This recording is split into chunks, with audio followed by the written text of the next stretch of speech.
Manila Bay is famous for its sunset, but we have this kind of sunset here in Laguna. Nakita nyo yan? Yan ang Mount Makiling. So this mountain here, I forgot the name, is already part of San Pablo. So in this state, marami silang fighting cocks na alaga, and they own the state kasama yung bundok na yan. At ito yung rest house, may pool. You don't have to go to Singapore anymore to enjoy this kind of pool. Pero again, it is the magnificent sunset na hindi mo makikita sa iba, dito lang.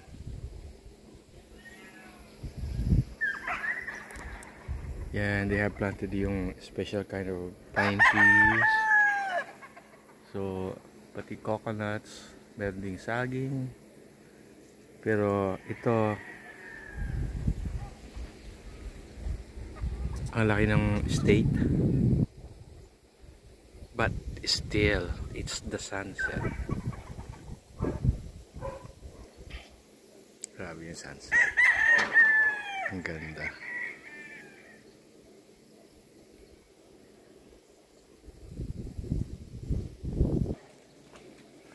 They have a cat. Oh. Hello.